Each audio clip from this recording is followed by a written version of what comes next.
We're moving on now and to talk about Lord Ram and the universal relevance of Lord Ram. We have with us Swami G Amritaswarupananda Puri, Vice Chairman of Mata Amritanandamayimath. Well, Mata Amritanandamayimath has been invited to the Pran Prathishtha of Ram Lala. Will she be present is my question to you. Also, what does it mean to you, Swami Ji, as a disciple of Amritanandamayimath? Amma will not participate in the Pran Prathishtha ceremony due to prior commitments. Instead, I will be representing Amma. As a disciple, I understand that being disciplined by the Guru is the most vital part of my journey. I believe that being Amma's disciple will shape me into a good human being and a true benefactor of the world. The Guru-Shishya relationship is a unique concept of Hindu Dharma, since the bond between the Guru and the disciple is subjective too. It is difficult to explain. Well, you know, apart from India, there are versions of the Ramayana that can be found in Burma, in Indonesia, in other countries, including Thailand, Malaysia, and Japan. How do you perceive Lord Ram's universal relevance beyond all faiths? He is an embodiment of a perfect human being. He possessed a remarkable balance of spiritual, emotional, and intellectual qualities which were evident in every aspect of his life, even on the battlefield. He treated everyone with the same respect, including his friends, foes, animals, birds, and plants. And he had no prejudices or judgments against anyone and was a complete secularist, not just in his words, not just in words, but also in his actions and attitude. He went beyond all divisions of caste, creed, and sect and cared for his subjects with love, regardless of who they were or what they did for a living. And Lord Ram was also known for his exceptional listening skills and his ability to keep promises. In the Valmiki Ramayana, Ram asks a series of questions to Bharata when the latter visits him in the forest. The queries mainly relate to good governance, such as the well-being of the people of Ayodhya, the quality Bharata should maintain while recruiting ministers, advisors, and friends, questions about developmental projects, about the welfare of children, women, widows, and the elderly, about promoting agriculture and giving aid to farmers, about the good relationship that Bharata should maintain with the neighboring countries, about the army, their welfare, and the special aid that he needs to give to them in a timely manner. He asked Bharata if he was deeply contemplating on how to resolve problems in the silence of the night, and so forth.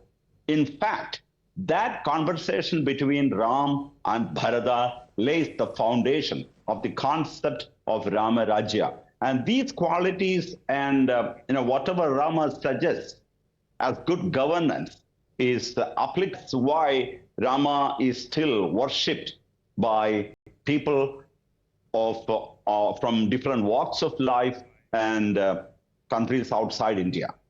Swamiji, there's a lot of controversy and a lot is being said about the statements coming in from the Shankaracharyas on Pran Prathishtha in an incomplete temple and what the chief priest has said. According to the chief priest, the first floor is completely ready, the sanctum sanctorum is ready, so Pran Prathishtha can take place. What is your view on what the top saints of the country are saying and how divided it seems?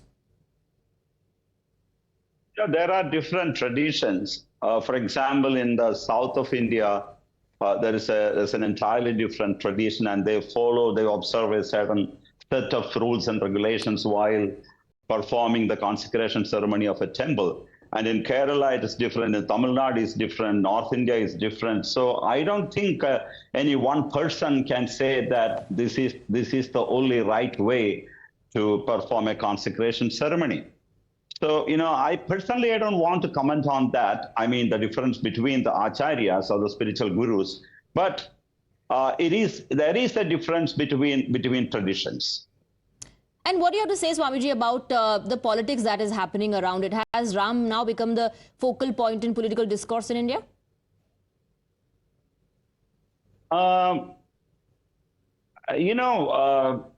there may be a political agenda. To be clear, politics is present in all human interactions. So it is not unusual if a political agenda is also involved in Ayodhya, and I don't blame or find fault with it. Even the building of a mosque in Ayodhya, the birthplace of Lord Ram, had a political agenda. So I don't deny the political aspect of the whole process that led to the unfoldment of the Mandir. Nevertheless, it gives a tremendous moral and spiritual boost to the vast majority of this country. And that's most important. So, secularism is a subjective outlook. It's an attitude, an inner growth that becomes inseparable from your inner self. Unless you gain that inner vision, you can only be a pseudo-secularist, even when you speak flowery words about secularism. So, as I said before, it's not a question whether there is a political agenda or not, but it really, really inspires people, because Lord Ram is part and parcel of Indian culture, and people's spiritual and moral mind is boosted. So that creates a balance in society, because it's only not materialism or intellectualism that we need to focus on. We also need to focus on the emotional and spiritual needs of the people. So this takes care of that.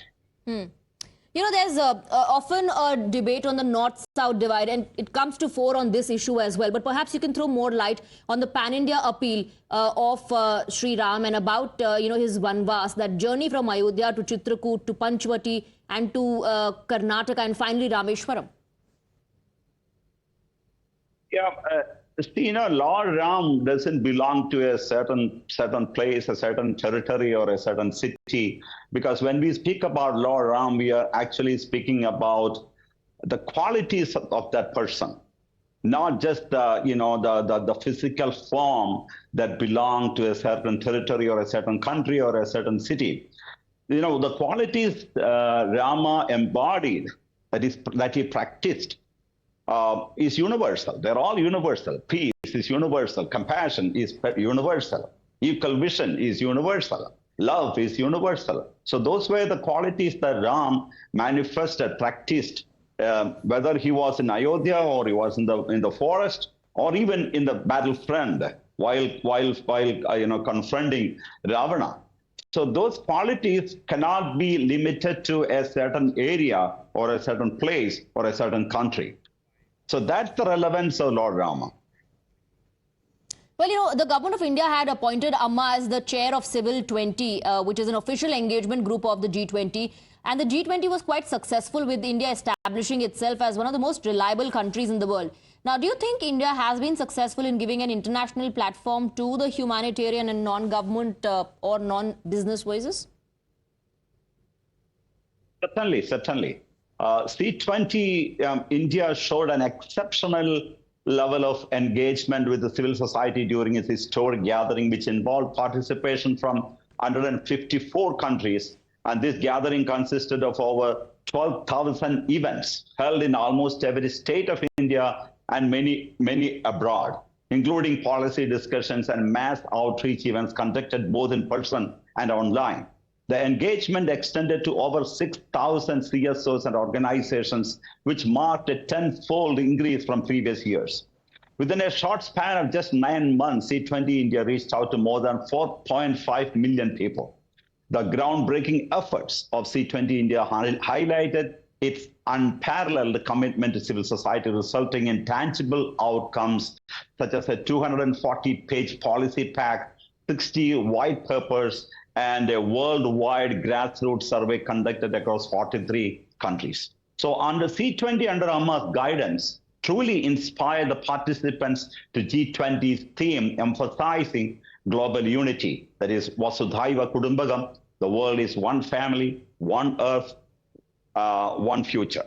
Since religion and faith are personal, that's perhaps the reason why everybody is defining Ram based on what they know and how they perceive things. What does Ram mean to you?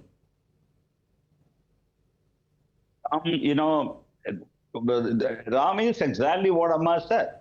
I think Amma said heaven is on earth itself, not anywhere else. We can only enjoy it if we sustain Dharma. So I believe that Rama was the embodiment of Dharma. And, Dharma, the word Dharma refers to the universal law that governs everything, which can be simplified as living in harmony with nature. To sustain the world and humanity, we need to reshape our lives according to what nature demands. Although scientists and climate change experts advocate reducing our carbon footprint and greenhouse gas emissions, a change in people's attitude is also crucial. So Dharma happens when we obey the laws of nature, and it should start from the house, because laws, that's where we can create the right atmosphere for Dharma's growth to happen within each part of the harsh climate in our minds. So that change is Dharma. And Dharma is when we attune our minds with the universal mind.